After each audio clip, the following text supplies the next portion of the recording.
ఓం సమర్థ సద్గురు శ్రీ సాయినాథాయ నమః. శ్రీరామకృష్ణ కథామృతం 9వ అధ్యాయం. బ్రహ్మ సమాజ భక్తులకు ఉపదేశం. ప్రథమ పరిచ్ఛేదం. నరేంద్రుడు రాఖాల్ ప్రభృత భక్త బృందంతో బలరాం ఇంట్లో. శనివారం ఏప్రిల్ 7, 1883. నరేంద్రాదులతో భజనానందంలో శ్రీరామకృష్ణులు. నేడు అమావాస్య. సమయం మధ్యాహ్నం 1 కావస్తోంది. కలకత్తాలోని బలరాం ఇంట్లో వసారాకు ఆనుకుని ఉన్న గదిలో శ్రీరామకృష్ణులు కూర్చొని ఉన్నారు. నరేంద్రుడు, భవనాథ్, రాకాల్, మా, బలరాం తదితరులు ఉన్నారు. ఉదయమే బలరాం ఇంటికి వచ్చిన శ్రీరామకృష్ణులు అక్కడే ఉండి మధ్యాహ్నం భోజనం చేశారు. వీరికి భోజనం పెట్టు, అది అనేక మంది సాధువులకు అన్నం పెట్టిన దానికి సమానం అని శ్రీరామకృష్ణులు బలరాంతో చెప్పటం కద్దు. కొన్ని రోజుల క్రితం శ్రీరామకృష్ణులు నవబృందావనం అనే నాటక ప్రదర్శన తిలకించటానికి కేశవసేన్ ఇంటికి వెళ్లారు. ఆయనతో పాటు నరేంద్రుడు, రాకాల్ కూడా వెళ్లారు. నరేంద్రుడు ఆ నాటకంలో ఒక పాత్రను పోషించాడు. కేశవ్ పవహారీ బాబా పాత్రను ధరించాడు. శ్రీరామకృష్ణులు నరేంద్రాదులతో కేశవ్ ఒక సాధువు పాత్రలో రంగస్థలం మీదికి వచ్చి శాంతి జలాన్ని సంప్రోక్షించాడు. అయితే నాకు అది నచ్చలేదు. వేషం కట్టి శాంతి జలాన్ని సంప్రోక్షించటమా? మరో వ్యక్తి పాపపురుషుని పాత్రలో నటించాడు. అటువంటి వేషం వేయటం కూడా మంచిది కాదు. పాపం చేయటం తప్పు, అలా నటించటము తప్పే. నరేంద్రుడి పాట వినగోరారు శ్రీరామకృష్ణులు. కానీ నరేంద్రుడికి ఒంట్లో నలుతగా ఉంది. అయినప్పటికీ ఆయన నరేంద్రుడితో, నరేన్, వీళ్ళు ఆశపడుతున్నారు, పాడు అన్నారు. నరేంద్రుడు తంబూరా మీటుతూ పాడసాగాడు. తర్వాత శ్రీరామకృష్ణుల ఆదేశం మేరకు భవనాథ్ పాడసాగాడు. నరేంద్రుడు నవ్వుతూ భవనాథ్ను ఉద్దేశిస్తూ శ్రీరామకృష్ణులతో ఇలా అన్నాడు. అతడు చేపలు తినటం, తాంబూలం సేవనం మానివేశాడు. శ్రీరామకృష్ణులు భవనాథ్ వైపు చూసి నవ్వుతూ, ఎందుచేత? చేపలు తినటం, తాంబూల సేవనం తప్పు ఏముంది? వాటిలో దోషం ఏమీ లేదు. కామినీ కాంచన త్యాగమే నిజమైన త్యాగం. రాఖాల్ ఎక్కడా? ఒక భక్తుడు. రాకాల్ నిద్రపోతున్నాడండి. శ్రీరామకృష్ణులు చిరునవ్వుతో, ఒకప్పుడు ఒక వ్యక్తి వీధి నాటక ప్రదర్శన చూడగోరి చంకలో ఒక చాపను చుట్టుకుని ప్రదర్శన జరిగే చోటుకు వెళ్ళాడు. నాటకం ప్రారంభించటానికి ఇంకా కొంత వ్యవధి ఉందని ఎరిగి నేల మీద చాప పరుచుకొని నిద్రపోయాడు. అతడు నిద్ర నుండి మేల్కొనేసరికి నాటకం అయిపోయింది. అందరూ నవ్వారు. తర్వాత చంక క్రింద చాపను చుట్టుకొని ఇంటికి తిరిగి వచ్చాడు. నవ్వులు. రామ్దయాల్కు బాగా సుస్థి చేసి ఒక గదిలో పడుకుని ఉన్నాడు. శ్రీరామకృష్ణులు ఆ గదిలోకి వెళ్ళి అతడి ఆరోగ్యం గురించి వాకబు చేశారు. పంచదశి, వేదాంత శాస్త్రాలు, సంసారులు. సాయంత్రం 4 గంటలు అయి ఉంటుంది. అతిథుల గదిలో నరేంద్రుడు, రాఖాల్, మా, భవనాథ్ తదితరులు భక్తులతో శ్రీరామకృష్ణులు కూర్చొని ఉన్నారు. అప్పుడు కొందరు బ్రహ్మసమాజ భక్తులు వచ్చారు. వారితో శ్రీరామకృష్ణులు మాట్లాడసాగారు. ఒక బ్రహ్మసమాజ భక్తుడు, అయ్యా, మీరు వేదాంత పంచదశి చదివారా? శ్రీరామకృష్ణులు, ప్రారంభంలో అలాంటి వేదాంత గ్రంథాల శ్రవణం చేయాలి. ప్రారంభంలో విచారణ చేయాలి. ఆ తరువాత సాధన దశలో శాస్త్రగ్రంథాల శ్రవణం చేయవలసిందే. భగవత్ సాక్షాత్కారానంతరం జ్ఞానానికి లోటు ఉండదు. అమ్మ జ్ఞానరాశిని తరగకుండా అందిస్తూనే ఉంటుంది. అక్షరాభ్యాసం చేసే కొత్తలో పిల్లవాడు ప్రతి అక్షరాన్ని పలుకుతూ దిద్దుతాడు. క్రమేణా ధారాళంగా వ్రాయగలుగుతాడు. బంగారాన్ని కరిగించేటప్పుడు ఎంతో జాగ్రత్తగా ఉండాలి. మూసలోని బంగారం కరిగేటంత వరకు ఒక చేత్తో కొలిమి తిత్తిని సరిచేస్తూ మరో చేత్తో విసినికర్రను విసురుతూ నోటితో గొట్టం ద్వారా ఊదుతూ ఉండాలి. కానీ బంగారం కరిగి మూసలో పోసిన తర్వాత నిశ్చింతగా ఉండవచ్చు. కేవలం శాస్త్రాధ్యయనం సరిపోదు. కామినీ కాంచనాల నడుమ నివసిస్తే శాస్త్రమర్మాన్ని తెలుసుకోలేం. సంసారానురక్తి జ్ఞానాన్ని మరుగుపరుస్తుంది. అతి కష్టంతో నేర్చితివి నాకిష్టమైన కావ్యరసాన్ని. అయితే ఆ కావ్యం మునిగిపోయింది కృష్ణ ప్రేమరసంలో. అందరూ నవ్వారు. కేశవ్ గురించి బ్రహ్మసమాజ భక్తులతో శ్రీరామకృష్ణులు ఇలా అన్నారు. కేశవ్లో యోగము ఉంది, భోగము ఉంది. సంసారంలో ఉంటూ అతడు మన మనస్సును భగవంతుడి దిశగానే తిప్పి ఉంచాడు. ఒక భక్తుడు కలకత్తా విశ్వవిద్యాలయ స్నాతకోత్సవాన్ని వర్ణిస్తూ, బాబోయ్, సభలో ఇసుక వేసినా రాలనంతటి జనసమూహం అన్నాడు. శ్రీరామకృష్ణులు జనసమూహాన్ని చూసినప్పుడు భగవదుద్దీపన కలుగుతుంది. ఆ సమావేశాన్ని చూసి ఉంటే నేను పారవస్యంలో బాహ్యస్పృహను కోల్పోయేవాణ్ణి. ద్వితీయ పరిచ్ఛేదం. దక్షిణేశ్వరంలో భక్తులతో శ్రీరామకృష్ణులు. మణిలాల్ కాశీ దర్శనం. ఆదివారం ఏప్రిల్ 8, 1883. రండి సోదరులారా రండి, మళ్లీ నేడు దక్షిణేశ్వర ఆలయానికి శ్రీరామకృష్ణుల దర్శనార్థం వెళ్దాం. ఆయన భక్తుల సాంగత్యంలో ఏ రీతిలో ఆనందిస్తున్నారో, సర్వదా భగవద్భావంలో ఎలా సమాధిమగ్నులై ఉంటారో తిలకిద్దాం. ఒకమారు సమాధి స్థితిలోనూ, మరొకసారి కీర్తనానందంలోనూ ఉన్మత్తులై ఉంటారు. మరొకసారి సామాన్యుని వలె భక్తులతో సంభాషిస్తూ ఉంటారు. ఆయన ముఖత సదా భగవత్ ప్రసంగాలు తప్ప అన్యం ఏవీ వెలువడవు. ఆయన మనస్సు ఎల్లప్పుడూ అంతర్ముఖమై ఉంటుంది. 5 సంవత్సరాల బాలుని వలె వర్తిస్తూ ఉంటారు. ప్రతి నిశ్వాసంలోనూ జగజ్జనని నామాన్ని ఉచ్చరిస్తూ ఉంటారు. అభిమానం కించిత్తూ కానరాదు. 5 ఏళ్ల బాలుని వలె ఆసక్తిరహితుడు, సదానందుడు, సరళ ఉదార స్వభావం కలవాడు. ఒక్క విషయం గుర్తుంచుకోండి, భగవంతుడే సత్యం, తక్కినదంతా అనిత్యం, కేవలం 3 నాళ్ల ముచ్చట మాత్రమే. సోదరులారా రండి, ఆ ప్రేమోన్మత్త బాలుని దర్శింప వెళదాం. ఆయన మహాయోగి. అనంతసాగర తీరాన ఏకాంతంలో పచార్లు చేస్తూ ఉన్నారు. ఆ అనంత సచ్చిదానంద సాగరంలో ఆయన ఏదో తిలకిస్తున్నారు. భక్తి భావనలో మగ్నులై ఉన్నారు.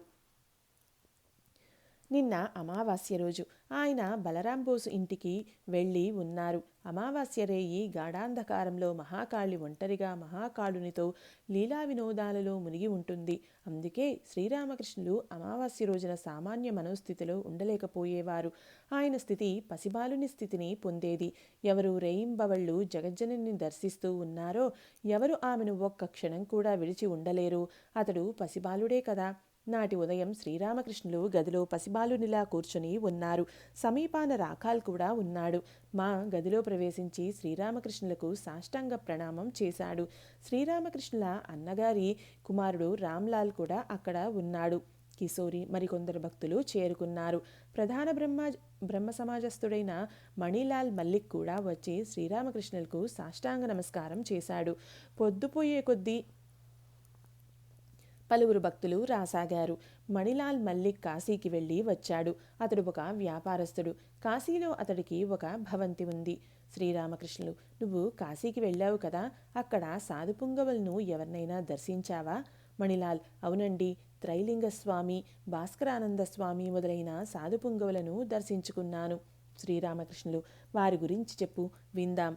మణిలాల్, త్రైలింగస్వామి మణికర్ణికా ఘట్టంలో వేణీమాధవ్ గోపుర సమీపంలో ఆయన ఇదివరకు బస చేసిన ఆలయంలోనే వసిస్తున్నారు. ఇదివరలో ఆయన అత్యున్నత ఆధ్యాత్మిక స్థితిలో ఉండేవారని ప్రజలు చెప్పుకుంటారు. అప్పుడు అనేక మహిమలు చూపే శక్తి ఆయనకు ఉండేదట. ఇప్పుడు ఆయనలో ఆ శక్తి సన్నగిల్లినది. శ్రీరామకృష్ణులు, అది లౌకికుల విమర్శ. మణిలాల్, భాస్కరానంద స్వామి అందరితోనూ కలిసిమెలిసి మాట్లాడతారు. అయితే త్రైలింగ స్వామి ఎవరితోనూ మాట్లాడకుండా మౌనవ్రతంలో ఉన్నారు. సిద్ధులకు మాత్రమే ఈశ్వరుడే కర్త అనే భావం, ఇతరులకు పాపపుణ్యాలు, ఫ్రీవిల్. శ్రీరామకృష్ణులు, భాస్కరానంద స్వామితో ఏమైనా మాట్లాడావా? మణిలాల్, అవునండి, అనేక విషయాలు మాట్లాడాం. మా మాటల్లో పాపపుణ్యాల గురించి ప్రస్తావన వచ్చింది. ఆయన నాతో ఇలా అన్నారు: పాప మార్గంలో వెళ్లకు, పాపచింతనను విడిచిపెట్టు, పుణ్యం చేకూర్చే కర్మలనే చేస్తూ ఉండు. భగవంతుడు కోరుకునేది ఇదే సుమా. శ్రీరామకృష్ణులు, అవును, అది కూడా ఒక మార్గమే. అది సంసారుల కోసం ఉద్దేశింపబడినది. కానీ ఆధ్యాత్మిక చైతన్యం జాగృతమైన వారి బ్రహ్మసత్యం జగన్మిథ్య అని తెలుసుకున్న వారి భావం వేరే విధంగా ఉంటుంది. వారికి భగవంతుడే కర్త, తక్కిన వారందరూ అకర్తలే అనే ఎరుక ఉంటుంది. ఆధ్యాత్మిక చైతన్యం జాగృతమైన వారు ఎన్నడూ తప్పుటడుగు వెయ్యరు. విచారణ చేసి పాపకార్యాలను త్యజించే అవసరం వారికి ఉండదు. భగవంతుడిపై వారు అత్యంత ప్రీతి కలిగి ఉంటారు. అందుచేత వారు వనరించే కర్మలన్నీ సత్కర్మలుగానే పరిణమిస్తాయి. తాము వనరించే కర్మలకు తాము కర్తలు కామని కేవలం తాము భగవంతుని సేవకులమని వారికి పూర్తి ఎరుక ఉంటుంది. వారు సర్వదా ఇలా భావిస్తారు, నేను యంత్రాన్ని, ఆయన యంత్రాన్ని నడిపించేవాడు. ఆయన ఎలా చేయిస్తే నేను అలా చేస్తాను, ఏ విధంగా పలికిస్తే అలా పలుకుతాను, ఎలా కదలమంటే అలా కదులుతాను. ఆత్మజ్ఞానులు పాపపుణ్యాలకు అతీతులు. భగవంతుడే సకలము నిర్వర్తిస్తున్నాడనే జ్ఞానం వారికి ఉంటుంది. ఒకానొక ప్రాంతంలో ఒక మఠం ఉండేది. మఠంలో నివసించే సాధువులు ప్రతిరోజు భిక్షార్థం బయటకు వెళ్ళేవారు. ఇలా ఉండగా ఒకరోజు భిక్షార్థం బయటకు వెళ్ళిన ఒక సాధువు ఒక వ్యక్తిని జమీందారు చితకబాదుతూ ఉండటం చూశాడు. దయాళువైన ఆ సాధువు అక్కడికి వెళ్ళి జమీందారును కొట్టటం ఆపమన్నాడు. కానీ ఆగ్రహంతో దహించుకుపోతున్న ఆ జమీందారు క్రోధమంతా ఆ అమాయకపు సాధువుపైకి మళ్ళింది. స్పృహ తప్పిపోయేటంత వరకు ఆ సాధువును చావగొట్టాడు. ఇంతలో ఎవరో ఈ సమాచారాన్ని మఠంలో తెలిపారు. సాధువులు అక్కడకు పరుగున వచ్చి తమ సోదర సాధువు నేలమీద పడి ఉండటం చూశారు. నలుగురైదుగురు కలిసి ఆ గాయపడిన సాధువును ఎత్తుకొని మఠానికి తీసుకువెళ్ళి ఒక గదిలో పడుకోబెట్టారు. అతడికి ఇంకా స్పృహ రాలేదు. వారంతా అతడి చుట్టూ విషణ్ణ హృదయులై కూర్చున్నారు. కొందరు అతడికి విసురుతున్నారు. చివరకు ఎవరో అతడికి కొంచెం పాలు ఇవ్వమని సూచించారు. పాలు నోట్లో పోయగానే అతడు స్పృహలోకి వచ్చాడు. అతడు కళ్ళు తెరిచి చుట్టూ చూశాడు. ఇతడు పూర్తిగా స్పృహలోకి వచ్చాడో లేదో, మనలను గుర్తించగలడో లేదో చూద్దాం అన్నాడు ఒక సాధువు. అతడికి దగ్గరగా వెళ్ళి బిగ్గరగా, ఓ స్వామి, మీకు పాలు త్రాగిస్తున్నది ఎవరు అని అరిచాడు. ఆ సాధువు క్షీణస్వరంలో ఆ సాధువుతో, సోదరా, అప్పుడు నన్ను చావబాదిన వ్యక్తే ఇప్పుడు పాలు తాగిస్తున్నాడు అన్నాడు. కానీ భగవత్ సాక్షాత్కారం కానిదే అటువంటి మనోస్థితి ఎవరికీ కలగదు. మణిలాల్, అవును, ఇప్పుడు మీరు చెప్పింది ఉత్కృష్ట ఆధ్యాత్మిక స్థితి సంతరించుకున్న వ్యక్తికే వర్తిస్తుంది. ఇటువంటి విషయాలను గురించి నేను భాస్కరానంద స్వామితో మాట్లాడాను. శ్రీరామకృష్ణులు, ఆయన ఏ ఇంట్లోనైనా నివసిస్తున్నారా? మణిలాల్, అవునండి, ఒక భక్తుని ఇంట్లో వసిస్తున్నారు. శ్రీరామకృష్ణులు, ఆయనకు వయస్సు ఎంత ఉంటుంది? మణిలాల్, 55 సంవత్సరాలు ఉండవచ్చు. శ్రీరామకృష్ణులు, మరేదైనా మాట్లాడావా? మణిలాల్, భక్తిని అలవరుచుకోవటం ఎలా అని అడిగాను. అందుకు ఆయన భగవన్నామ సంకీర్తన చేయమని, రామనామం ఉచ్చరించమని చెప్పారు. శ్రీరామకృష్ణులు, ఇవి భేషైన మాటలు. తృతీయ పరిచ్ఛేదం, గృహస్థుడు కర్మయోగం. భవతారిణి రాధాకాంత ద్వాదశ శివాలయాలలో పూజలు ముగిశాయి. నైవేద్య నివేదన జరుగుతున్నట్లు గంటలు మ్రోగాయి. వేసవికాలం మధ్యాహ్నం కావటంతో ఎండ తీవ్రంగా ఉంది. గంగానదిలో పోటు ప్రారంభమైంది. గంగానది ఉత్తర దిశగా ప్రవహించసాగింది. దక్షిణపు గాలి వీచసాగింది. శ్రీరామకృష్ణులు మధ్యాహ్న భోజనం చేసి తమ గదిలో విశ్రమించారు. బసిర్హాట్ సమీపంలో రాకాల్ జన్మస్థలం ఉంది. అక్కడ వేసవికాలంలో నీటి ఎద్దడి అత్యధికం. శ్రీరామకృష్ణులు మణిలాల్తో తన స్వగ్రామంలో తీవ్ర నీటి కొరత ఉన్నట్లు రాకాల్ చెప్పాడు. అక్కడ నువ్వు ఒక చెరువును ఎందుకు తవ్వించకూడదు? అలా చేస్తే ఎందరికో ఉపకారం చేసినట్లవుతుంది. చిరునవ్వుతో, నీ వద్ద చాలా ధనం ఉంది కదా, అంత ధనం ఏం చేసుకుంటావు? కానీ నూనె వ్యాపారస్తులు అమిత పిసినారులని విని ఉన్నాను. అందరూ నవ్వారు. మణిలాల్ మల్లిగృహం కలకత్తాలోని సింధూరియా పట్టీలో ఉంది. బ్రహ్మసమాజపు సింధూరియా పట్టీ శాఖ సమావేశాలన్నీ అతడి ఇంట్లోనే నిర్వహింపబడతాయి. ఆ ఉత్సవాల సందర్భంగా అతడు అనేకులకు తన ఇంటికి ఆహ్వానించటం పరిపాటి. శ్రీరామకృష్ణులను కూడా ఆహ్వానిస్తాడు. మణిలాల్కు బారానగర్లో ఒక ఉద్యాన గృహం ఉంది. అతడు అప్పుడప్పుడు అక్కడికి వచ్చి ఏకాంతవాసం చేసేవాడు. అప్పుడల్లా దక్షిణేశ్వరం వెళ్ళి శ్రీరామకృష్ణులను దర్శించేవాడు. మణిలాల్ డబ్బు విషయంలో చాలా లెక్కలు కడతాడు. అతడు బారానగర్కు వచ్చేటప్పుడు సాధారణంగా పూర్తి దూరానికి బండి ఏర్పాటు చేసుకుని రాడు. మొదట ట్రామ్లో శోభా బజార్ వస్తాడు. అక్కడి నుండి షేర్ టాక్సీలో బారానగర్కు వస్తాడు. అయితే డబ్బుకు మాత్రం కొదవలేదు. తదనంతర కాలంలో పేద విద్యార్థుల పోషణార్థం అతడు ఒక్కసారిగా 25,000 రూపాయలు ధర్మాదాయం కల్పించాడు. మణిలాల్ బదులేమీ పలుకక కూర్చొని ఉన్నాడు. కాసేపు అవి ఇవి మాట్లాడుకున్నారు.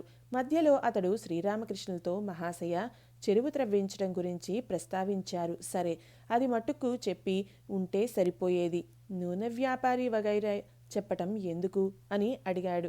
కొందరు భక్తులు నోటిని మూసుకుని వచ్చే నవ్వును ఆపుకో ప్రయత్నించారు. శ్రీరామకృష్ణులు నవ్వేశారు. చతుర్థ పరిచ్ఛేదం. బ్రహ్మ సమాజస్థులు ప్రేమతత్వం. కాసేపు గడిచింది. ప్రధాన బ్రహ్మ సమాజానికి చెందిన కొందరు భక్తులు కలకత్తా నుండి వచ్చారు. గదిలో భక్తులు పలువురు ఉన్నారు. శ్రీరామకృష్ణులు ఉత్తరాభిముఖంగా చిన్న మంచంపై కూర్చొని ఉన్నారు. ఆయన మందహాసం చేస్తూ ఒక బాలుని వలె బ్రహ్మ సమాజ భక్తులతో ఆనందంగా మాట్లాడసాగారు. శ్రీరామకృష్ణులు, మీరు ప్రేమ ప్రేమ అంటూ ఉంటారు కదా, కానీ అది అంతటి సామాన్య వస్తువా? చైతన్యదేవులకు ఈ ప్రేమ కలిగింది. ప్రేమకు 2 లక్షణాలు ఉన్నవి. మొదటిది, అది ప్రపంచాన్నే మరిపింపచేస్తుంది. భగవత్ ప్రేమ ఎంత తీవ్రమైనదంటే అది కలిగిన వారికి బాహ్య ప్రపంచం స్పృహే ఉండదు. చైతన్యదేవులు వనాన్ని చూసి బృందావనంగాను, సముద్రాన్ని చూసి యమునా నదిగాను భావించేవారు. రెండవది, అత్యంత ప్రియమైన తన దేహం పట్ల ధ్యాస ఉండకపోవటం. దేహాత్మబుద్ధి సమూలంగా నశిస్తుంది. భగవదనుభూతికి లక్షణాలు కొన్ని ఉన్నాయి. ఎవనిలోనైతే అనురాగ సంపత్తి విశేషంగా వ్యక్తమవుతుందో అతడు భగవత్ సాక్షాత్కారానికి అతి చేరువలో ఉన్నాడని గ్రహించవచ్చు. అనురాగ సంపత్తి అంటే ఏమిటి? అవి వివేకం, వైరాగ్యం, భూతదయ, సాధుసేవ, సాధు సాంగత్యం, భగవంతుని నామ గుణ కీర్తనం, సత్యసంధత మొదలైనవి. అనురాగం యొక్క ఈ లక్షణాలను చూసినప్పుడు భగవద్దర్శనం అయ్యే కాలం ఎంతో దూరంలో లేదని నిశ్చయంగా చెప్పవచ్చు. సేవకుడి ఇంట్లో జరుగుతున్న ఏర్పాట్లను చూడగానే యజమాని అక్కడకు రాబోతున్నాడని ఖచ్చితంగా చెప్పవచ్చు. ముందుగా చెత్తాచెదారం, ఇంటి చుట్టూ పెరిగిన అడవిలాంటి పిచ్చి మొక్కలు తొలగిస్తారు. తదుపరి గదులలో బూజు, దుమ్ము దులపబడతాయి. తదనంతరం పెరడు, గచ్చు, ఇతర ప్రదేశాలు శుభ్రంగా చిమ్మబడి కడగబడతాయి. చివరగా యజమానే ఆ ఇంటికి తివాచి, హుక్క మొదలైన సామాగ్రిని పంపుతాడు. ఈ సరంజామా దిగుతూ ఉంటే యజమాని సత్వరమే రాబోతున్నాడని నిశ్చయంగా తెలుస్తుంది. ఒక భక్తుడు, అయ్యా, ముందుగా విచారణ చేసి ఇంద్రియ నిగ్రహం సాధించాలా? శ్రీరామకృష్ణులు, అది ఒక మార్గమే. దీనినే విచార మార్గం అంటారు. కానీ భక్తి మార్గం అవలంబించడం ద్వారా అంతఃకరణాలు వాటంతటా అవే నియంత్రింపబడతాయి. అంతఃకరణం అనగా మనస్సు, బుద్ధి, చిత్తం, అహంకారం. అది సులభమైన మార్గం. భగవంతుడి పట్ల ప్రేమ అధికరించే కొద్దీ ఇంద్రియ సుఖాలు చెప్పగా రుచిహీనంగా గోచరిస్తాయి. తమ పిల్లవాడు మరణించిన రోజు దంపతులకు శారీరక సుఖం మీద మనసు పోతుందా? భగవంతుడి పట్ల భక్తిని నేను ఎలా పెంపొందించుకోవాలి? నామమహత్యం, జగజ్జనని నామం. శ్రీరామకృష్ణులు, భగవన్నామాన్ని జపించడం ద్వారా పాపాలన్నీ తొలగిపోతాయి. కామక్రోధాదులు, ఇంద్రియ సుఖాల పట్ల ఆసక్తి అన్నీ తొలగిపోతాయి. భక్తుడు, భగవన్నామం పట్ల రుచి ఎలా కలుగుతుంది? శ్రీరామకృష్ణులు, ఆయన నామం పట్ల రుచి జనించాలని భగవంతుణ్ణి వ్యాకుల హృదయంతో ప్రార్థించండి. ఆయన తప్పక నీ మనోవాంఛితాన్ని నెరవేరుస్తాడు. ఇలా అంటూ శ్రీరామకృష్ణులు సుమధుర స్వరంలో పాడసాగారు. జీవుల శోకంలో కరిగిపోయి తమ హృదయవేదనను జగజ్జననితో తెలుపుతూ ఉన్నట్లు జీవుల దుఃఖభారాన్ని తమపై వేసుకుని దాన్ని జగజ్జననికి తెలుపుతూ ఉన్నట్లు ఉంది ఆ పాట. మనుషులకు ప్రాపంచికత అనే సన్నిపాత జ్వరం వచ్చింది. భగవన్నామం పట్ల రుచి ఏర్పడితే ఆ జ్వరం పోతుంది. శ్రీరామకృష్ణులు మళ్ళీ పాడారు. తర్వాత శ్రీరామకృష్ణులు ఇలా అన్నారు. సర్వేశ్వరి, నీ పావననామం పట్ల అరుచియ సన్నిపాత జ్వరం సోకిన వ్యక్తి ఆహారం పట్ల రుచిని కోల్పోతే అతడు కోలుకునే అవకాశం చాలా తక్కువగా ఉంటుంది. కానీ అతడికి ఆహారం పట్ల ఒకంత రుచి ఉన్నా అతడు బతికి బయటపడే అవకాశాలు ఎక్కువ. అందుచేతనే భగవన్నామం పట్ల అభిరుచిని అలవర్చుకోవాలి. భగవన్నామాన్ని జపించాలి. దుర్గా, కృష్ణ లేక శివ, ఏదో ఒక నామం. తర్వాత భగవన్నామస్మరణ ద్వారా భగవంతుడి పట్ల అనురాగం దినదినాభివృద్ధి చెంది హృదయం ఆనందంతో నిండిపోయినట్లయితే ఇక దేనికి భయపడాల్సిన అవసరం లేదు. సన్నిపాతం తప్పకుండా అదృశ్యమవుతుంది. భగవంతుడి కృప తప్పక వర్షిస్తుంది.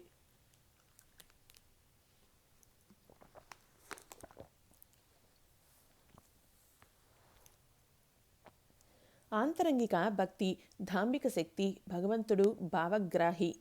భావానికి తగ్గట్టు ఫలితం ఉంటుంది. ఒకప్పుడు ఇద్దరు మిత్రులు దారిన పోతూ ఉండగా ఒకచోట కొందరు భాగవత పురాణ శ్రవణం చేస్తూ కనిపించారు. రామిత్రమా, పవిత్ర గ్రంథ శ్రవణం చేద్దాం అన్నాడు మిత్రుల్లో ఒకడు. అలా అంటూ అతడు లోపలికి వెళ్ళి కూర్చున్నాడు. రెండవ వ్యక్తి లోపలికి తొంగి చూసి వెళ్ళిపోయాడు. అతడు అలా వెళ్ళి ఒక వేశ్య ఇంట ప్రవేశించాడు. కానీ కాసేపటికే ఆ వాతావరణం అతడికి రోత కలిగించింది. అతడు తనలో ఇలా అనుకున్నాడు, ఎంత సిగ్గుచేటు! నా మిత్రుడు ఎంత శ్రద్ధగా శ్రీహరి పవిత్ర వచనామృతాన్ని గ్రోలుతున్నాడు. నేను ఎక్కడున్నాను? అక్కడ భాగవత పురాణాన్ని వింటున్న ఆ మిత్రుడు విసుగు చెందాడు. అతడు తన్ను తాను ఇలా నిందించుకున్నాడు. నేనెంత మూర్ఖుణ్ణి! ఈ వ్యక్తి చెబుతున్న పుక్కిటి పురాణాన్ని వింటూ ఇక్కడ కూర్చున్నాను. నా మిత్రుడు అక్కడ సుఖంగా గడుపుతున్నాడు. కొంతకాలానికి ఈ ఇద్దరూ మరణించారు. భాగవత పురాణాన్ని వింటూ కూర్చున్న వాణ్ణి యమభటులు ఈడ్చుకుంటూ తీసుకువెళ్ళి నరకంలో పారేశారు. వేశ్య ఇంటికి వెళ్ళిన వ్యక్తిని విష్ణుదూతలు వైకుంఠానికి తీసుకువెళ్లారు. వాస్తవానికి భగవంతుడు మనస్సునే చూస్తాడు. అతడు ఎక్కడ నివసిస్తున్నాడో లేదో, ఏం చేస్తున్నాడో అన్నదాన్ని బట్టి భగవంతుడు నిర్ణయించడు. అందుకే అంటారు భావగ్రాహి జనార్దన అని. కర్తాబాజ శాఖలో గురువు మంత్రోపదేశం ఇస్తూ శిష్యుడితో ఇలా పలుకుతాడు. మనోతర్ అంటే ఇప్పుడు ప్రతిదీ నీ మనస్సుపై ఆధారపడి ఉందని అర్థం. ఈ సంప్రదాయం ప్రకారం ఎవరికైతే సరియైన మనస్సు ఉంటుందో అతని మార్గం సరైనది, అతనికి దక్కే ఫలము సరైనదే అవుతుంది. హనుమంతుడు మనోబలం ద్వారానే సముద్రాన్ని లంఘించగలిగాడు. నేను రాముడి బంటును, నేను రామనామాన్ని జపిస్తాను, అటువంటప్పుడు నాకు సాధ్యం కానిది ఏమిటి? ఇదే హనుమంతుడి ప్రగాఢ విశ్వాసం. భగవద్ దర్శనం ఎందుకు కాదు? అహంకారం వల్లే. అహంకారం ఉన్నంతకాలం అజ్ఞానం ఉండే ఉంటుంది. అహంకారం ఉన్నంత వరకు ముక్తి ప్రసక్తే లేదు. ఎద్దు హంబా హంబా అంటూ అరుస్తుంది, మేక మే మే అని అరుస్తుంది. ఆ కారణంగా వాటికి ఎంత దుఃఖం! కసాయివాడి చేతుల్లో నరకబడుతున్నవి. వాటి తోలుతో చెప్పులు, మృదంగం మొదలైనవి వాటిని తయారు చేస్తారు. అంతటితో దుఃఖాలు అంతం కావటం లేదు. హిందీ భాషలో హం అంటే నేను అని అర్థం, మే అంటేను నేను అనే అర్థమే. నేను నేను అని చెప్పటం వల్ల అవి ఎన్ని దుఃఖాలు అనుభవించవలసి వస్తుంది. చివరికి వాటి నరాలతో దూది ఏకే వింటి నారిని చేస్తున్నారు. దూది ఏకే వాడి చేతుల్లో అది తుహి తుహి అంటే నువ్వు నువ్వు అని ధ్వనిస్తోంది. నువ్వు నువ్వు అని చెప్పసాగిన తర్వాతనే విముక్తి. ఆ తర్వాత దుఃఖం ఉండదు. ఓ భగవంతుడా, నువ్వే కర్తవు, నేను అకర్తను. జ్ఞానం అంటే ఇదే. దిగువన ఉండటం వల్లనే పైకి వెళ్ళగలిగేది. చాతక పక్షి గూడును దిగువ ప్రదేశంలో నిర్మిస్తుంది, కానీ అది ఆకాశంలో అత్యున్నత ఎత్తులో విహరిస్తుంది. మెట్ట భూమిలో వ్యవసాయం సాధ్యం కాదు, కానీ పల్లపు భూములలో నీరు నిలువ ఉండి వ్యవసాయానికి ఎంతో అనుకూలంగా ఉంటుంది. గృహస్థులకు సాధు సాంగత్యం ఆవశ్యకం. దేహగృహంలో జ్ఞానదీపం. కాస్త శ్రమకూర్చి అయినా సత్సాంగత్యం చెయ్యాలి. ఇంటిలో సంసారాన్ని గురించే సంభాషణ సాగుతుంది. ప్రాపంచికత అనే రోగం అతడి పట్ల దీర్ఘకాలిక వ్యాధిగా పరిణమిస్తుంది. గూటిలోని చిలుక రామా రామా అంటూ పలుకుతుంది, కానీ ఆ చిలుకను అడవిలోకి వదిలివేస్తే దాన్ని సహజ రీతిలో కీ కీ అంటూ కూతలు పెడుతుంది. కేవలం ధనం ఉండగానే ఎవరూ పెద్ద మనిషి కాబోడు. దీపాలతో గృహం కళకళలాడటమే పెద్ద మనిషి గృహానికి సంకేతం. పేదలకు ఎక్కువ చమురును కొనుక్కునే స్తోమత ఉండదు కనుక వారి ఇళ్లలో ఎక్కువ సంఖ్యలో దీపాలు ఉండవు. ఈ దేహమనే దేవాలయాన్ని చీకటిలో ఉంచుకోరాదు. దాన్ని జ్ఞానమనే దీపం చేత ప్రకాశవంతం చేసుకోవాలి. జ్ఞానజ్యోతిని వెలిగించి హృదయ కుహూరమున నుంచి బ్రహ్మమయీ అమ్మ శ్యామ ముఖవీక్షణ మొనరింపు. ప్రార్థన చైతన్య జాగృతి. ప్రతి ఒక్కరూ జ్ఞానాన్ని సముపార్జించుకోవచ్చు. జీవాత్మ పరమాత్మ అని రెండు ఉన్నవి. ప్రార్థనల ద్వారా ఈ జీవాత్మలు పరమాత్మతో ఐక్యం కాగలవు. గ్యాసు సరఫరా గొట్టం ప్రతి ఇంట్లోనూ అమర్చబడి ఉంటుంది. గ్యాస్ కంపెనీ నుండి గ్యాసు పొందవచ్చు. కంపెనీ వారికి గ్యాస్ నిమిత్తం అర్జీ పెట్టుకుంటే వారు మీకు గ్యాస్ సరఫరా చేస్తారు. తర్వాత మీ గృహంలో దీపాలు వెలుగుతాయి. సియాల్దాలో గ్యాస్ కంపెనీ వారి ఆఫీసు ఉంది. అందరూ నవ్వారు. కొందరిలో ఆధ్యాత్మిక చైతన్యం ఇదివరకే జాగృతమై ఉంటుంది. కానీ వారిలో ప్రత్యేక గుర్తులు ఉంటాయి. వారు భగవంతుని గురించి తప్ప ఏ ఇతర విషయాల గురించి వినటానికి ఇష్టపడరు, మాట్లాడటానికి ఇష్టపడరు. వీరు చాతక పక్షి వంటి వారు. సప్త సముద్రాలు, గంగానది, యమునా నది సమీపంలోని ఇతర నదులు పొంగి పొరులుతున్నా వర్షధారకే ఈ చాతక పక్షి నోరు తెరుచుకుంటుంది. గొంతు ఎండిపోతున్నప్పటికీ అది ఏ నీటిని త్రాగదు, వర్షధారను తప్ప.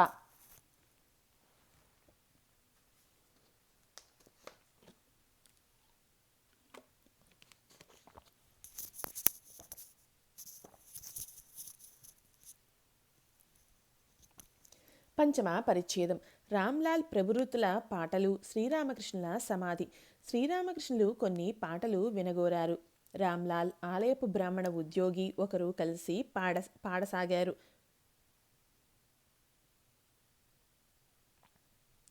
అనురాగ అంజనం ప్రేమ పులి. శ్రీరామకృష్ణులు, పులి జంతువులను ఆవురావురమంటూ కబళించి వేసే రీతిలో భగవత్ప్రేమ అనే పులి కామక్రోధాదులనే శత్రువులను కబళించి వేస్తోంది. ఒకసారి హృదయంలో భగవత్ప్రేమ కలిగితే కామక్రోధాదులు అంతర్ధానం అవుతాయి. కృష్ణుని పట్ల అంతటి అనురాగం ఉండబట్టే బృందావన గోపికలకు అటువంటి స్థితి కలిగింది. శ్రీకృష్ణుని పట్ల ప్రేమ జనించింది. మరో విషయం ఒకటి ఉంది. అనురాగ అంజనం అంటే ప్రేమ కాటుక. రాధ తన సఖీమణులతో నేను సర్వత్రా కృష్ణుని చూస్తున్నాను అన్నది. అందుకు వారు ఇలా అన్నారు, సఖీ, నువ్వు ప్రేమ కాటుకను కళ్లకు రాసుకున్నావు కదా, అందుచేతనే నువ్వు కృష్ణుణ్ణి సర్వత్రా చూడగలుగుతున్నావు. కప్ప తలను తగులబెట్టగా వచ్చిన బూడిద నుండి తయారైన కాటుక కళ్లకు పెట్టుకుంటే కళ్ల ముందు పాములే మెదులుతూ ఉంటాయని చెబుతారు. క్షణం కూడా భగవంతుని స్మరించని బద్ధజీవులు సర్వదా కామినీ కాంచనాల్లోనే వాసం చేస్తూ ఉంటారు. అటువంటప్పుడు వారి నుండి మహత్కార్యాలు ఎలా ఆశించగలం? వారు కాకులు కొట్టిన మామిడి పండు లాంటివారు. అటువంటి పండు దేవుని నైవేద్యానికి పనికిరాదు. తినటానికి కూడా సంకోచిస్తారు. బద్ధజీవులు అంటే సంసారంలో బంధింపబడిన వారు, పట్టుపురుగు లాంటివారు. ఈ పురుగు తాను కట్టుకున్న గూటిని తెగదెంచుకొని బయటకు రాగలదు. కానీ తాను స్వయంగా కట్టుకున్న గూటి పట్ల అమిత ఆపేక్ష కారణంగా ఈ పురుగు గూటిని వదిలి రాదు. చివరకు అది అక్కడే మరణిస్తుంది. ముక్తజీవులు కామినీ కాంచనాలకు వసులు కారు. కొన్ని పట్టుపురుగులు తాము ఎంతో శ్రమపడి కట్టుకున్న గూళ్లను తెంచుకొని బయటపడతాయి. కానీ అవి కేవలం ఏ ఒకటో రెండో. మాయ జీవులను మోహంలో పడవేస్తుంది. ఏదో ఒకరిద్దరికి మాత్రమే జ్ఞానోదయం కలుగుతుంది. వారు మాయ యొక్క ఇంద్రజాలంలో చిక్కుకోరు. కామినీ కాంచనాల ప్రలోభంలో పడరు. ప్రసూతి గదిలోని దుమ్ము ధూళితో నింపిన కుండ యొక్క మూతి పెంకును కాలికి కట్టుకున్న వారిని ఐంద్రజాలకుని ట్యామ్ ట్యామ్ శబ్దాలు భ్రమింపచేయవు. ఐంద్రజాలకుని గారడీలు అన్నీ వారికి బాగా తెలుసు. సిద్ధులు రెండు కోవలకు చెందుతారు. సాధన సిద్ధులు, కృపాసిద్ధులు. ఆధ్యాత్మిక సాధనల ద్వారా సిద్ధులైన వారు సాధన సిద్ధులు. భగవంతుని కటాక్షంతో సిద్ధులైన వారు కృపాసిద్ధులు. కొంతమంది రైతులు ఎంతో శ్రమించి తమ పొలాలకు నీరు పారించుకుంటారు. అప్పుడు మాత్రమే వారు పంటలు పండించుకోగలుగుతారు. కానీ కొందరికి నీటిపారుదల సమస్యే ఉండదు. వారి పొలాలు వర్షపు నీటితో సమృద్ధమవుతాయి. వారికి నీరు పారించుకునే శ్రమే ఉండదు. మాయామోహపు పిడికిల నుండి తప్పించుకోవటానికై ఎంతో శ్రమకోర్చి ఆధ్యాత్మిక సాధనలు చేయాలి. భగవత్కృపతో ముక్తజీవులైన వారు శ్రమించనక్కర్లేదు. కానీ ఆ కోవకు చెందిన వారు ఒకరిద్దరు మాత్రమే ఉంటారు. మరొక కోవకు చెందిన వారు నిత్యసిద్ధులు. వీరు ప్రతి జన్మలోనూ జన్మతః జ్ఞానవంతులు. వీరు నిరోధించబడ్డ నీటి బుడగలాంటి వారు. తోటమాలి తోట పండ్లను చూసుకుంటూ యాదృచ్ఛికంగా బుగ్గకు అడ్డుపడ్డ నిరోధాన్ని తొలగించగానే నీరు అందొండి ఎగజిమ్మకు వస్తుంది. భగవంతునికై నిత్యసిద్ధుల ప్రథమానురాగపు వ్యక్తీకరణను గాంచి జనులు దిగ్భ్రమ చెందుతారు. ఈ భక్తి, ప్రేమ, వైరాగ్యం ఇవన్నీ ఇంతవరకు ఎక్కడ ఉండేవి అంటారు వారు. సంభాషణ ఇప్పుడు బృందావన గోపికలలో వ్యక్తమైన భగవత్ప్రేమ వైపుకు మళ్ళింది. రామ్లాల్ పాడసాగాడు. శ్రీరామకృష్ణులు భక్తులతో, ఆహా, ఎంత అందమైన పాట! సర్వము నీవే సర్వేశ. ఎంత అద్భుతమైంది అర్థం. అక్రూరుడు వచ్చాక గోపికలు రాధతో, రాధా, నీ సర్వస్వాన్ని అపహరింప ఇతడు వచ్చాడు అని తెలిపారు. ఆహా, ఎటువంటి ప్రేమ! భగవంతుడికై ఎంతటి వ్యాకులత! పాట కొనసాగింది. పాట వింటూ శ్రీరామకృష్ణులు ప్రగాఢ సమాధి స్థితిలోకి వెళ్లారు. భక్తులు రెప్పవాల్చకుండా ఆయనను చూస్తున్నారు. ఆయన దేహం నిశ్చలమైంది. తమ ఛాయాచిత్రంలోలాగా ముకుళించిన చేతులతో ఆయన కూర్చుండిపోయారు. ఆయన కనుకొనల నుండి ఆనంద బాష్పాలు స్రవిస్తున్నాయి. భగవంతునితో మాటలు, సర్వత్రా కృష్ణ దర్శనం. చాలాసేపయ్యాక ఆయన మనస్సు కిందికి, బాహ్య చైతన్యంలోకి దిగి వచ్చింది. ఏదో అస్పష్టంగా పలికారు. ఏ పరమాత్మను దర్శిస్తూ ఉన్నారో, ఆయనతో మాట్లాడుతున్నారా ఏమిటి? గదిలో కూర్చున్న భక్తులకు మధ్య మధ్యలో కొన్ని పదాలు మాత్రం వినవచ్చాయి. ఆయన ఇలా పలుకుతున్నారు: నువ్వే నేను, నేనే నువ్వు. నువ్వు తిను, నువ్వు నేను తిను. ఏం గందరగోళం నువ్వు కల్పించావు? కొనసాగిస్తూ శ్రీరామకృష్ణులు ఇలా అన్నారు: ఇదేమిటి, నాకు పచ్చకామెర్లు సోకిందా? సర్వత్రా నేను నిన్నే చూస్తున్నాను.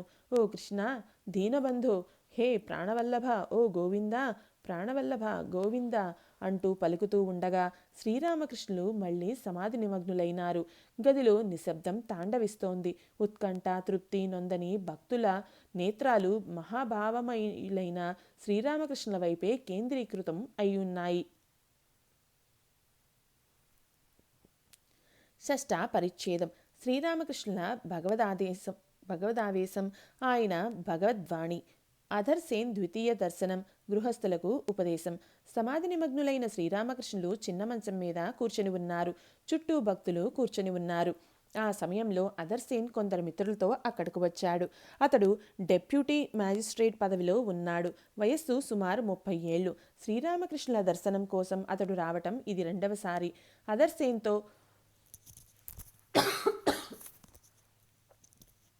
అతడి మిత్రుడు శారదాచరణ్ కూడా వచ్చాడు. పెద్ద కుమారుని మరణంతో శారదాచరణ్ తీవ్ర ఆవేదనను అనుభవిస్తున్నాడు. పాఠశాలల డిప్యూటీ ఇన్స్పెక్టర్గా పదవీ విరమణ చేసిన శారదాచరణ్ గతంలో ధ్యాన ప్రార్థనలను అనుష్ఠించాడు. కుమారుని మరణానంతరం ఏ విధంగానూ అతడికి మనోపశమనం కలుగలేదు. అందుచేతనే అధర్ అతడికి శ్రీరామకృష్ణుల గురించి తెలియచేసి ఆయన వద్దకు తోడ్కొని వచ్చాడు. అధర్ సేన్కు శ్రీరామకృష్ణులను దర్శించాలనే కోరిక చాలా రోజుల నుండి ఉంది. సమాధి స్థితి నుండి దిగివచ్చిన శ్రీరామకృష్ణులు భక్తుల దృష్టి తన వైపే కేంద్రీకృతమై ఉండటం గమనించారు. ఇంకా తనలో తానే మాట్లాడుకుంటున్నారు. భగవంతుడే శ్రీరామకృష్ణుల ద్వారా మాట్లాడుతున్నాడా, ఉపదేశం ఇస్తున్నాడా? తరువాత భక్తులను ఉద్దేశించి శ్రీరామకృష్ణులు ఇలా పలికారు: అరుదైన సందర్భాలలో మాత్రమే లౌకికులలో జ్ఞానం చూడగలం. అది దీపశిఖ వంటిది కాదు. అది గోడలోని బీటగుంట ప్రసరించే ఏకైక సూర్యకిరణం లాంటిది. లౌకికులు భగవన్నామస్మరణ చేస్తారు, కానీ దానిలో అనురాగం లుప్తం. పిల్లలు దేవుని మీద ప్రమాణం చేస్తూ ఉంటారే, అటువంటిదే ఇది. ఇంట్లో అత్తలు, పిన్నమ్మలు కలహించుకునేటప్పుడు దేవుడి మీద ఒట్టు అంటూ ఉంటారు. వారి నుంచి నేర్చినవే ఈ మాటలు. లౌకికులకు గట్టి పట్టుదల ఉండదు. జరిగితే జరగని, జరగకుంటే పోనివ్వు, ఇదే వారి వ్యవహారం. మంచినీరు అవసరమైనప్పుడు బావి త్రవ్వటం ప్రారంభిస్తారు. కానీ తవ్వకంలో బండరాయి అడ్డుపడ్డప్పుడు అక్కడ తవ్వకం ఆపివేసి మరో చోట తవ్వటం మొదలు పెడతారు. బహుశా అక్కడ ఇసుక పొరబడితే ఆ స్థలం కూడా వదిలిపెట్టి ఇంకో చోటుకు వెళ్తారు. మొదలుపెట్టిన స్థలంలోనే గట్టి పట్టుదలతో తవ్వకం కొనసాగిస్తేనే కదా నీరు లభిస్తుంది. కర్మకు తగినట్టు ఫలితం ఉంటుంది. అందుకే ఈ గీతంలో ఇలా ఉంది: ఎవరిని దూషింపగలను, నేనెవరిని తప్పించగలను, నేనే త్రవ్విన నూతి లోపల మునగంగా. నేను నాది అనుకోవటం అజ్ఞానం. వివేచనతో పరికించినప్పుడు నువ్వు దేన్నైతే నేను అంటున్నావో అది వాస్తవానికి ఆ ఆత్మే అని గ్రహిస్తావు. వివేచన చేసి చూడు. నువ్వు దేహమా లేక రక్తమాంసాలా లేక మరొకటా? చివరకు ఇవేవి నువ్వు కావని గ్రహిస్తావు. నీకు ఉపాధి అంటూ ఏమీ లేదు. అప్పుడు తెలుస్తుంది నేను ఏమీ చెయ్యలేదు, మంచి లేదు చెడు లేదు, పాపం లేదు పుణ్యం లేదు అని.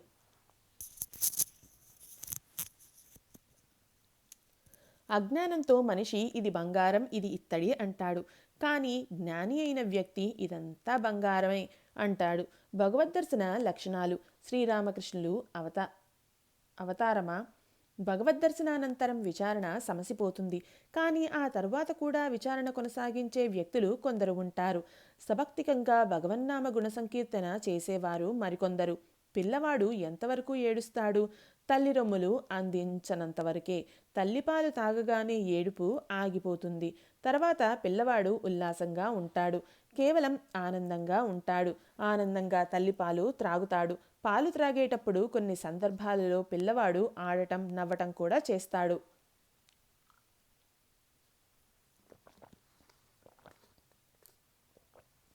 భగవంతుడు మాత్రమే సమస్తమును. కానీ మనిషిలో ఆయన అధికంగా ప్రకాశిస్తాడు. ఎక్కడ శుద్ధ సత్వగుణం ఉండి నవ్వుతూ విలపిస్తూ నృత్యం చేస్తూ పాడుతూ ఉండే బాలుడి స్వభావం ఉంటుందో అక్కడ భగవంతుడు ప్రత్యక్షంగా భాసిస్తూ ఉంటాడు. శ్రీరామకృష్ణులు అదర్సేన్ క్షేమ సమాచారాలు విచారించారు. అదర్సేన్ తన మిత్రుని పుత్రశోకం గురించి ఆయనకు నివేదించాడు. అది విన్న శ్రీరామకృష్ణులు పాడసాగారు. తర్వాత ఆయన ఇలా పలికారు: నువ్వు ఏం చేయగలవు? మృత్యువును ఎదుర్కోవడానికి సిద్ధంగా ఉండు. మృత్యుదేవత ఇంట్లో ప్రవేశించింది. భగవంతుని నామరూపాలనే అస్త్రాలతో అతడితో యుద్ధం సాగించు. భగవంతుడు ఒక్కడే కర్త.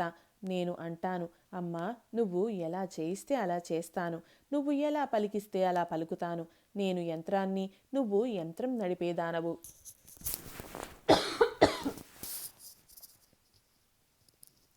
నేను గృహాన్ని, నువ్వు గృహిణివి.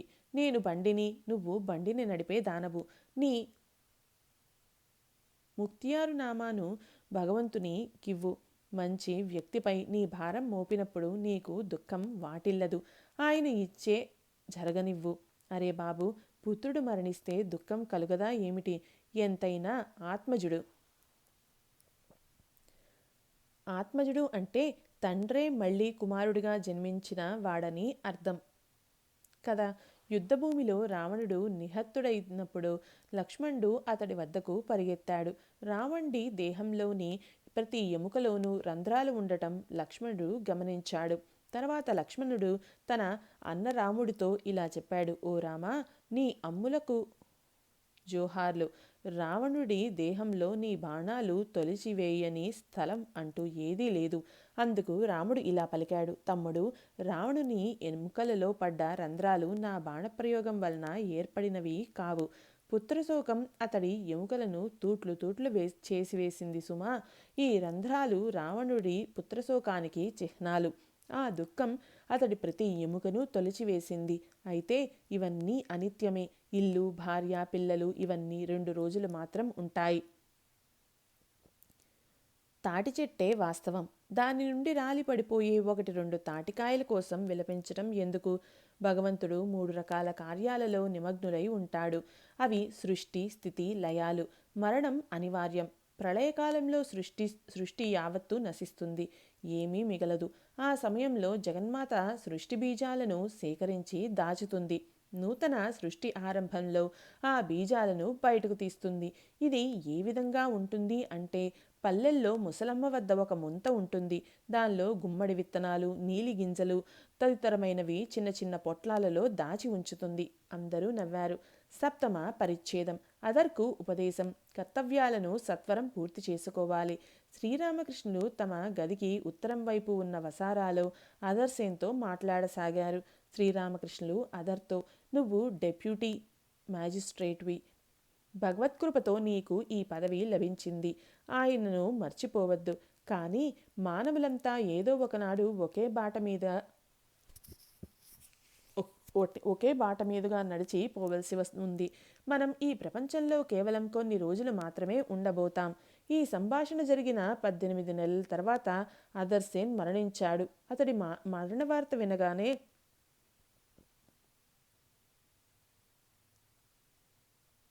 శ్రీరామకృష్ణులు జగజ్జనని ఎదుట చాలాసేపు విలపించారు. శ్రీరామకృష్ణులు గొప్ప భక్తులలో అధర్ ఒకడు.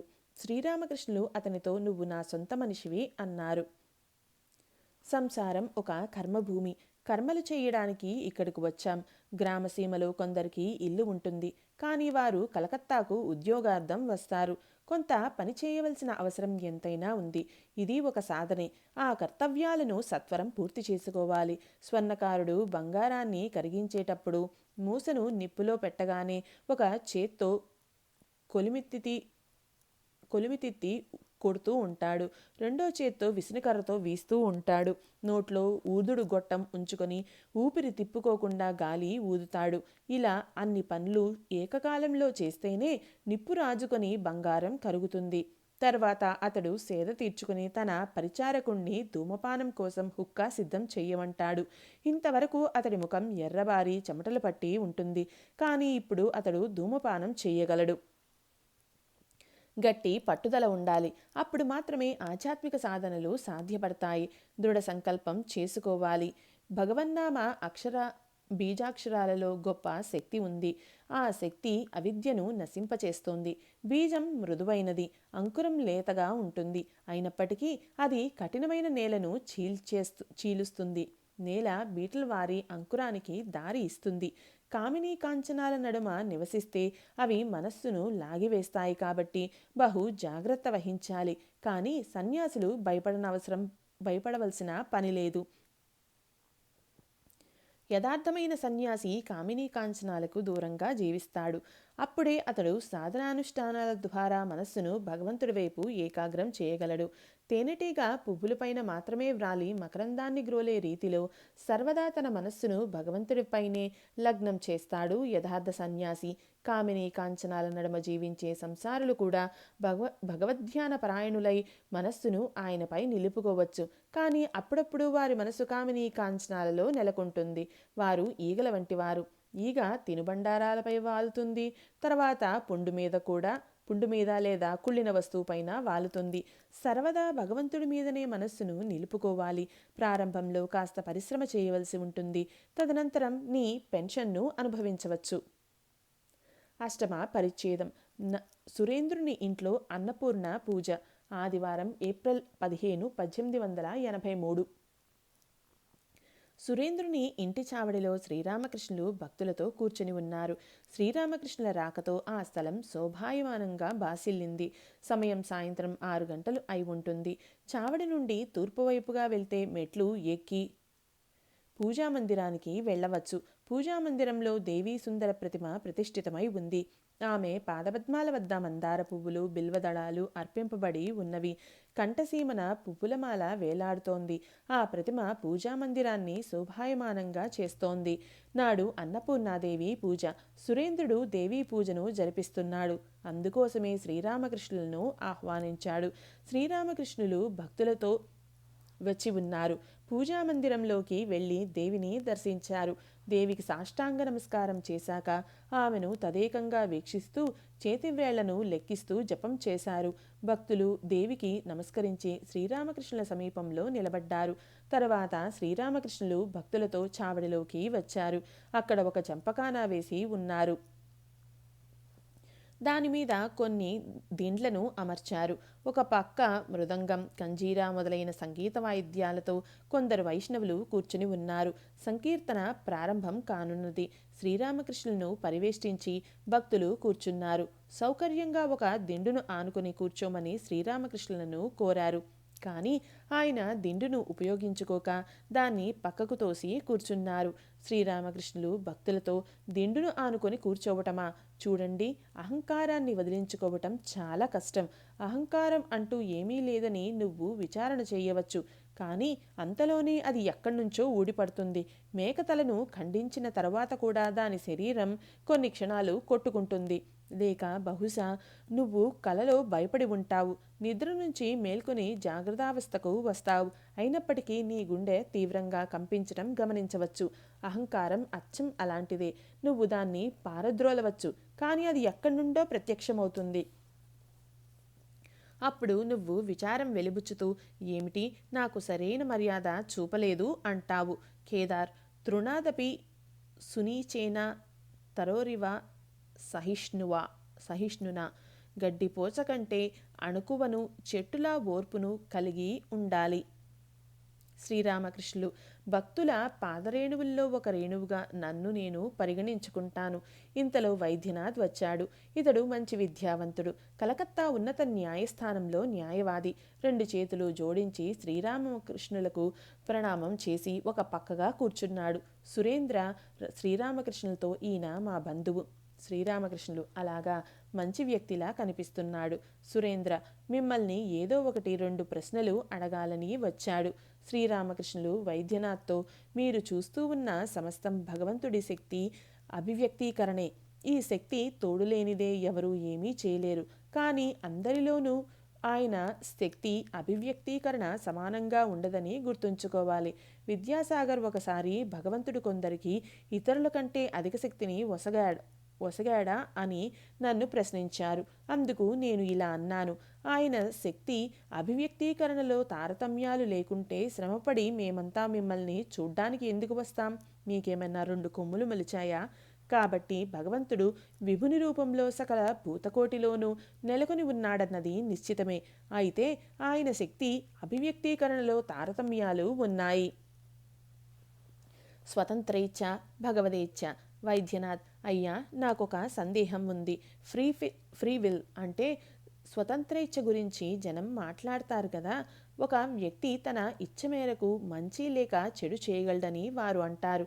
అది నిజమా? నిజానికి మనం ఏది చేయటానికైనా స్వతంత్రులమా? శ్రీరామకృష్ణులు: సమస్తం ఆయన ఇచ్చ మీదనే ఆధారపడి ఉంది. అంతా ఆయన లీలయే. ఆయన ఈ అన్ని విభిన్న వస్తువులను చిన్న పెద్ద, బలవంతులు దుర్బలులు, మంచి చెడ్డ, నీతిమంతులు అవినీతిపరులు సృష్టించాడు. ఇదంతా ఆయన మాయ. ఆయన ఆడుతున్న ఆట. ఆటలోని చెట్లన్నీ ఒకే రకంగా ఉండవు కదా. తోటలోని చెట్లన్నీ ఒకే రకంగా ఉండవు కదా.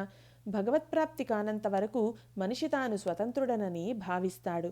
భగవంతుడే స్వయంగా ఈ భ్రమను మనిషిలో కల్పిస్తాడు. లేకుంటే పాపం పెరిగిపోతుంది. మనిషికి పాపభీతి ఉండదు, పాపానికి శిక్ష కూడా ఉండదు. కానీ భగవత్ సాక్షాత్కారం పొందిన వ్యక్తి మనోస్థితి ఎటువంటిదో నీకు తెలుసా? అతడు ఇలా భావిస్తాడు: నేను యంత్రాన్ని, ఓ దేవా నువ్వు నడిపేవాడవు. నేను గృహాన్ని, నువ్వు దానిలో నివసించేవాడవు. నేను రథాన్ని, నువ్వు సారథివి. నువ్వు ఎలా కదిలిస్తే అలా కదులుతాను. నువ్వు ఎలా పలికిస్తే అలా పలుకుతాను. భగవద్దర్శనం ఒక్క రోజులో అవుతుందా? సాధు సాంగత్య ప్రయోజనం. వైద్యనాథ్తో: తర్కించటం మంచిది కాదు. మీరు ఏమంటారు? వైద్యనాథ్: అవునండి, జ్ఞానం కలిగితే ఆ వ్యక్తిలోని తర్కించే స్వభావం సమసిపోతుంది. శ్రీరామకృష్ణులు: థ్యాంక్ యూ. అందరూ నవ్వారు. నువ్వు ఆధ్యాత్మిక ప్రగతిని గాంచుతావు. భగవద్విషయాల గురించి మాట్లాడే వ్యక్తి పట్ల జనానికి విశ్వాసం ఉండదు. ఒక మహాత్ముడు తాను భగవద్దర్శనం పొందానని ధృవీకరించిన సగటు మనిషి ఆయన మాటలు నమ్మడు. అతడు ఇలా అనుకుంటాడు: నిజంగానే ఈయన భగవంతుని దర్శించి ఉంటే నాకు భగవద్దర్శనం చేయించమను, చూద్దాం. కానీ ఒక వ్యక్తి నాడిని పరీక్షించడం ఎలాగో తెలుసుకోవటం ఒక రోజులో జరిగే పనా?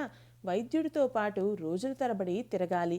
అప్పుడు మాత్రమే అతడు ఏది కఫనాడి, ఏది పిత్తనాడి, ఏది వాతనాడి అని గుర్తించగలుగుతాడు. నాడీ పరీక్షలో నిష్ణాతుడైన వ్యక్తి సాహచర్యం అతడు చేయాలి. అందరూ నవ్వారు. ఒక ప్రత్యేక సంఖ్య నూలును ఎవరు పడితే వారు గుర్తించగలరా? నువ్వు కనుక ఆ వ్యాపారం చేస్తూ ఉంటే ఒక క్షణంలో 40 సంఖ్య నూలును 41వ సంఖ్య నూలు నుంచి కూడా టక్కున గుర్తించగలుగుతావు. 9వ పరిచ్ఛేదం. భక్తులతో భజనానందంలో సమాధిలో. సంకీర్తన ప్రారంభించబోతున్నారు. కొందరు వైష్ణవులు మృదంగ తాళాలతో ఒక పక్కన కూర్చుని ఉన్నారు. ఒక మృదంగ వాయిద్యగాడు పాటకు ఆలాపనగా మృదంగం వాయించసాగాడు.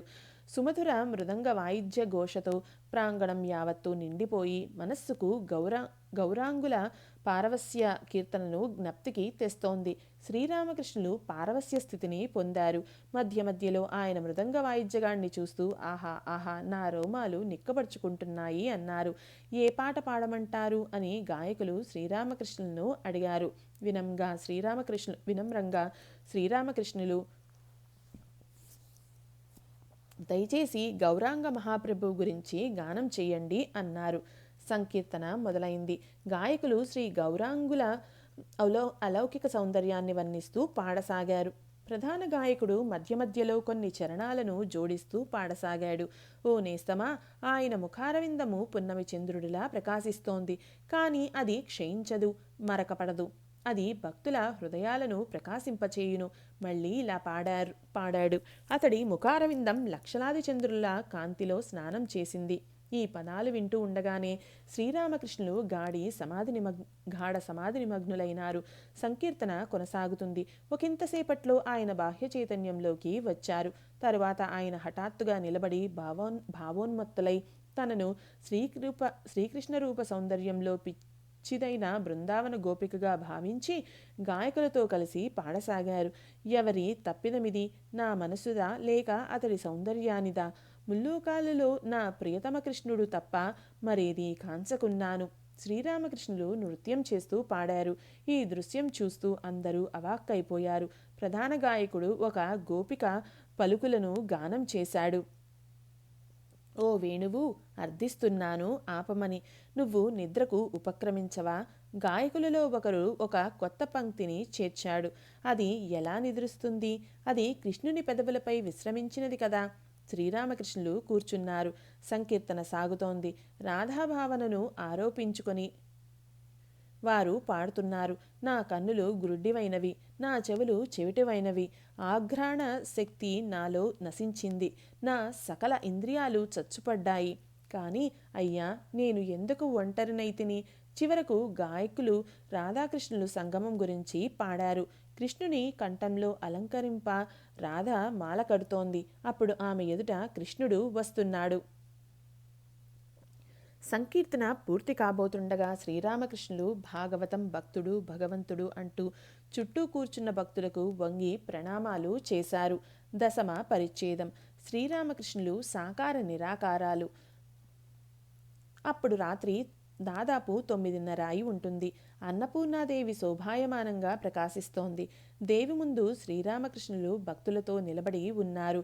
సురేంద్ర, రాఖాల్, కేదార్, మార్, రామ్, మనోమోహన్ తదితర భక్తులు అక్కడ ఉన్నారు. అందరూ శ్రీరామకృష్ణులతో కలిసి ప్రసాదం స్వీకరించారు. అందరూ తృప్తి చెందేట్లు సురేంద్రుడు విందు చేశాడు. శ్రీరామకృష్ణులు దక్షిణేశ్వరానికి తిరిగి వెళ్ళడానికి ఉద్యుక్తులయ్యారు. భక్తులు తమ ఇళ్లకు బయలుదేర సిద్ధమయ్యారు. అందరూ పూజామందిరంలోకి వెళ్లారు. సురేంద్రుడు శ్రీరామకృష్ణులతో, నేడు ఎవరూ జగన్మాతను గురించి గానం చేయలేదు. శ్రీరామకృష్ణులు శ్రీ అన్నపూర్ణాదేవి విగ్రహాన్ని చూపుతూ, ఆహా, పూజామందిర సోయగం చూడు. జగన్మాత దివ్యప్రకాశం ఈ ప్రాంతాన్ని యావత్తూ కాంతివంతం చేస్తూ ఉన్నట్లుంది. ఇటువంటి దృశ్యం హృదయాలను ఆనందాబ్దిలో ముంచివేస్తుంది. దుఃఖం, సుఖాల పట్ల వాంఛ అదృశ్యమవుతోంది. కానీ నిరాకారవాదులకు భగవద్దర్శనం కాదంటావా? తప్పక దర్శనమవుతుంది. కానీ జాడమాత్రంగానైనా విషయబుద్ధి ఉంటే అది సాధ్యపడదు. పూర్వకాలంలో ఋషులు సర్వసంగ పరిత్యాగం చేసి అఖండ సచిదానంద పరబ్రహ్మ ధ్యానంలో నెలకొని ఉండేవారు. ఆధునిక బ్రహ్మజ్ఞానులు అంటే బ్రహ్మ సమాజ సభ్యులు భగవంతుని అచల ఘనునిగా గానం చేస్తారు. అది నాకు ఎంతో నీరసంగా అనిపిస్తుంది. భగవదానందంలోని మాధుర్యాన్ని గాయకులు చవిచూడనట్లుగా తోచుతుంది. బెల్లపు పానకంతో తృప్తి చెందే వ్యక్తి